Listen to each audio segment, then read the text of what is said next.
Nasa ating linya ngayon si Ira Cruz at isa po'y direktor ng Alt Mobility PH at bahagi po siya ng Move as One Coalition, no? Baby girl, para lang ho sa panig ho nitong grupong ito tungkol po dito nga sa wala na pong extension ng consolidation po ng mga jeepney drivers and operators at UV Express sa buong Pilipinas. Good morning, Ira. Magandang umaga po ulit. Kamusta po kayong dalawa? Ay, mabuti po. Salamat po sa araw ng paggawa. Kayo po'y tumugon sa aming tawag, sir. Thank you. Magandang umaga, Ira. Eto na nga po, diretso tayo agad dito sa statement na inilabas po ng inyong grupo na Move as One Coalition. May ilang kayong inilahad dito, no, kung bakit sa panahon ngayon hindi pa nararapat na i-implement talaga ito pong PUV Modernization Program. Kayo na po mismo ang mag-explain one by one. Unahin natin yung binabanggit ninyo na para sa mga commuters kung bakit hindi pa nga ito dapat sa ngayon may na-implement. Though, nung April 30, sinasabi nila last day na, pero ang hulihan magsisimula po on May 16. What are your thoughts, Ira, tungkol po dito? Unang-una, maganda yung hangarin, no, ng Public Utility Modernization Program. Ngunit ang malaking pagkakamali talaga ng gobyerno dito ay yung pag-i-implement, ano, yung detalye mismo ng implementation. Na kung hindi ito maiaayos, ay hindi makakamit yung objectives o yung hangarin ng PUVMP, ano. Ito yung magre-resulta lamang sa pagkawala ng trabaho ng mga miyembro ng sektor at pagbaba ng supply ng pampublikong sasakyan. Ito yung kinakatakot namin, ano, kasi napakahirap na ngayon pa lang ng buhay ng mga nasa sektor at ng mga commuter at pahihirapin pa lalo ng deadline na ito, no? Mm-hmm. Ang mahirap kasi dito sa deadline na sineset ng gobyerno ay maraming components na kailangan mauna bago matapos yung deadline ng consolidation. Nabanggit namin dun sa statement na ang unang-una dito ay dapat yung route rationalization at yung LPTRP. No? Kailangan matapos ng gobyerno muna yung mga components. So maraming components ito para sa kalaman ng lahat. Ngunit dapat napaka-importante rin na tama yung pagkakasunod-sunod ng mga ito. No? Ang nangyayari dito sa consolidation deadline, ini-skip ng gobyerno yung trabaho muna nila. At yan yung magiging problema. At the end of the day kasi, ang gusto namin, syempre gumanda yung welfare o yung karanasan ng mga commuters sa kanilang pang-araw-araw na pag-commute. Pero pangalawa, ay walang mawawala ng trabaho. At yan yung mga pagkukulang ng gobyerno doon sa pag-i-implement ng programa. Ito pong binabanggit ninyo na number 1 na kailangan na hanggang ngayon ay wala pa rin, ano, sa ilang mga lugar, itong route rationalization. Nasabi nyo rin po dito sa inyong statement na sa mga LGUs, wala rin silang technical capacity and guidance para maipatupad itong LPTRP. Meron po ba kayong datos kung ilan na sa LGUs natin ang meron ng route rationalization? Wala sa akin ngayon, ano, pero I think maraming yung tama ka doon sa unang-unang problema na nabanggit mo, no? Walang capacity yung mga local government units para gumawa ng isang transportation plan. Ito ay isang bagay na pinag-aaralan ng mga transport planners for about 4 years. Ang pagkakaalam namin dito ay nagkaroon lamang ng 1 to 2 day training ang DOTR dito. Hindi yan sapat na panahon. Oo. Para makagawa ng LPTRP, ano. Kung marami man sa mga LGU ang nakapagsabit ng LPTRP, may karamihan din dito ang either nire-review pa or binalik for revision ng DOTR, ano.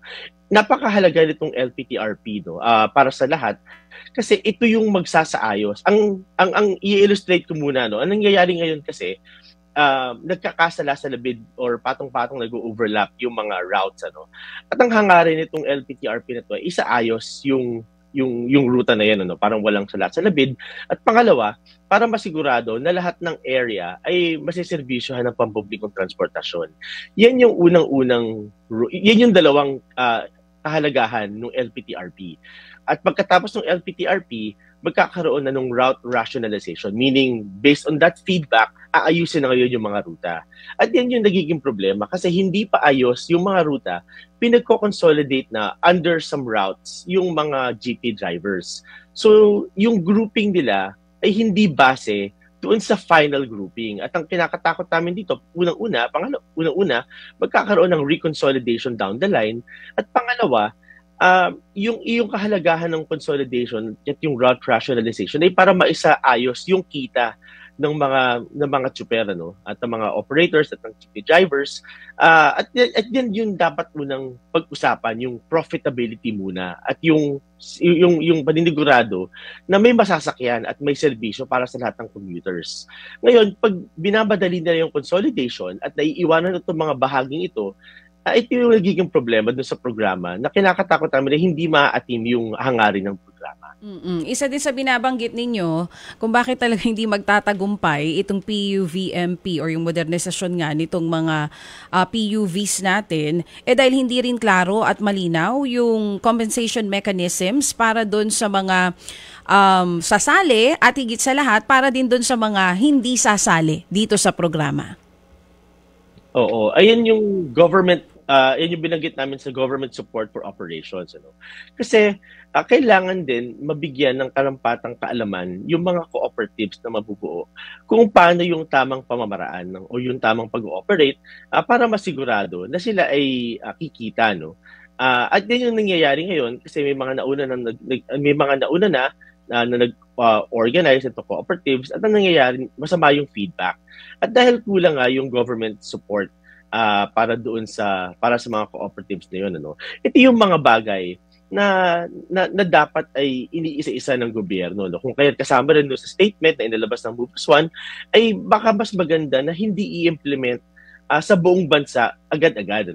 Baka mas maganda sa aming mungkahi ay mag-identify muna sila ng mga key pilot cities na sa kanilang kaalaman ay handa na yung sektor, handa na yung support, at handa na yung mga sistema para makapag-pilot.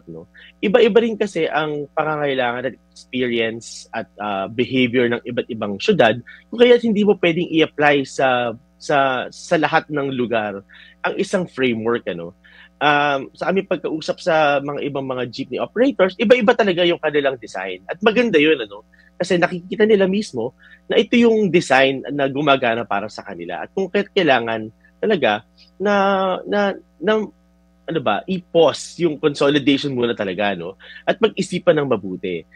Bihira din mangyari kasi yung umuupo yung LTFRB, kaharap yung civil society organizations at yung mga nasa sektor para pag-usapan ng mabuti yung mga dapat ayusin sa programa.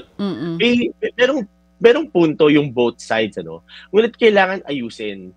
Kailangan mag-upo at mag-usap para mapaganda yung programa. Nabanggit nyo rin dito na merong ilang mga kasali na sa mga korporasyon at kooperatiba dito nga sa modernization na walang service plan, wala rin totoong organisasyon, walang fleet management, hindi rin maayos yung financial systems. Correct. Yan yung sinasabi namin na kailangan ng government support doon sa operation. Kasi kung titingnan mo, ang nangyayari ngayon, una-una kasi para gumanda yung kita, kailangan may tinatawag na fleet management.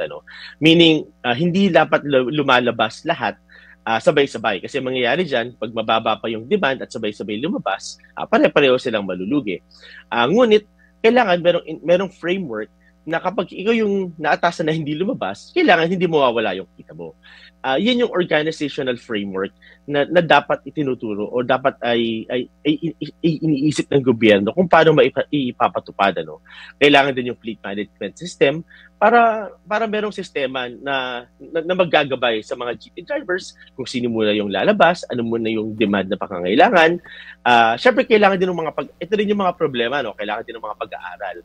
Anong oras ba mataas ang demand, saang lugar ba may demand, and so on and so forth. Ito yung mga bagay na 7 years na itong programa na to na sana noon pa ay nasimulan na.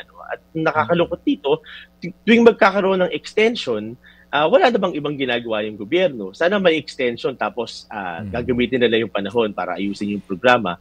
Ang nangyayari lang, umuurong lang yung extension pero walang nagbabago. Ira, yung mga binabanggit mo, palagay ko naman, hindi naman mahirap siguro maisip yung, di ba, yung mag-pilot ka muna, maganda nga yun, ano? Para meron kang sample. So, kung baga mag-micro ka muna para malaman mo kung saan ang mga mali nito at ano ang maganda, etc. bago sa buong Pilipinas. Anyway, ngayon nandyan na yan. So, bagamat hindi rin kami, ako ay naguguluhan din, no, sa mga announcement ng DOTR-LTFRB. Deadline, pero meron pang palugit na naman ngayon, ha? Pwede para bumiyahe hanggang May 16, etc. So, ano ang ngayon inaasahan ninyo? Kasi kaya kami tumawag sa inyo bilang mga mananakay, no? Kayo na ho yung direktang maaapektuhan nito pong deadline ng consolidation at yung disenfranchisement ng ilang pong hindi sumunod sa utos na ito ng gobyerno. Anong inaasahan ninyo na mangyayari ngayon sa inyo? Unang-una, bilang commuters, lalo pang mahihirapan sa pagsakay, no? Kulang na nga, mababawasan pa. So patuloy at actually mapapaigting pa yung paghihirap ng mga commuters. Para naman sa mga nasa sektor, marami talagang mawawala ng trabaho dahil hindi sapat yung sinasabing social support ng gobyerno. At ang nakakalungkot dito, Kuya Ted, yung nababalitaan pa namin, kesa pinaghahandaan kung paano sasagutin yung pangangailangan ng mga commuters, ang pinaghahandaan nila kung paano huhulihin yung mga kolorum. Yan yung napaka heartless, no? Nawawala yung humanity sa gobyerno, no? Dapat yun yung pag-usapan sana kung paano masasagot yung pangangailangan, ngunit inuuna kung paano huhulihin, ano? May 1 to May 16, walang masyadong kaibahan yun, 2 weeks lang naman yun. Sinasabi nila palugit, pero hindi sapat na panahon yung May 16. Anong yung ine-expect ng gobyerno na mangyayari? At ang pangatlong inaasahan namin dito, pati siguro mga negosyo ay mahihirapan. Kasi kung titingnan natin, yung mga manggagawa ay sumasakay sa pampublikong sasakyan. At paano ngayon papasok ang mga manggagawa o yung mga empleyado sa kanilang trabaho? At ang ine-estimate nga dyan ng JICA ay nawawalan tayo ng 3.5 billion pesos a year. At ang estimates ng MOVAS ay aabot yan ng 5.4 billion pesos a day. Sige, so aantabay tayo dito nga sa kahinatnan nito kasi ang Supreme Court wala namang inilabas na restraining order and then ang gobyerno ngayon ay mukhang amor proprio, di ba? Kasubuan na ito, eto na ngayon. So hihintayin natin kung saan tayo hahantong dito at muli kaming tatawag kung sakasakali din na meron kayong mga obserbasyon nga sa kawalan na masasakyan eventually. Ang gobyerno naman dito, kung confident hindi, doon sa mga mawawalan ng mga jeepney, meron na kami solusyon dyan. We will field, hindi ko lang alam sa sila kukuha, di ba, ng mga pababiyahiin doon na mga unit. So abangan namin ang report nyo sa amin. Opo. At hindi rin po kasi sustainable kung maglalabas sila ng libreng sakay. Hindi yan sustainable na solusyon. No? Hindi nila kayang sagutan or i-fill up yung nawala sa transportation sector. Sa amin namang hanay, sa Outmobility at sa MOVAS One, patuloy ang aming pakikipag-ugnayan sa gobyerno at umaasa pa rin kami na makikinig sila sana sa aming mga suggestion at para naman ito sa kabutihan ng lahat. Wala naman, I think it's a misnomer, yung libreng sakay, no? Wala naman libre. Binabayaran pa rin ng gobyerno yung mga bus na iyon sa pamamagitan ng buwis ng bayan. Tama po. Kaya nga po hindi sustainable. Kasi kapag naglilibreng sakay, lagi silang may sinasabi, hanggang December 31 lang. Hindi yan sustainable na solusyon. At ang nangyayari sa Metro Manila lamang ginagawa. Ngunit nationwide yung impact ng kanilang programa. So, yung libreng sakay, actually, pagsasayang lang ng pera yan. Mas maganda sana kung ayusin nila yung programa para magkaroon tayo ng public transportation system na siyang magsasagot sa pangangailangan ng lahat. Ang gusto lang naman namin, makapag-commute ng maayos para makapagtrabaho, makapaghatid ng anak sa eskwelahan, at para sa mga tsuper, para naman magkaroon ng pangkabuhayan. Okay, salamat ng marami ulit, Ira, at kami ay tatawag sa inyo para humingi ng feedback dito sa mga araw na darating sa sinasabi nga na kawalan ng posibilidad ng kawalan po ng masasakyan ng ating mga uri manggagawa at mga mag-aaral. Salamat, Ira. Thank you. Maraming salamat din po. Yan po si Ira Cruz, siya po ang ibinigay po sa amin na maari pong makapanayam mula po sa koalisyon Move as One, no? Si ano ho kasi si Ira ay direktor ng Alt Mobility. Ted Filon at DJ Chacha ngayon nasa Radyo 5 92.3 News FM Monday to Friday 6 to 10 a.m.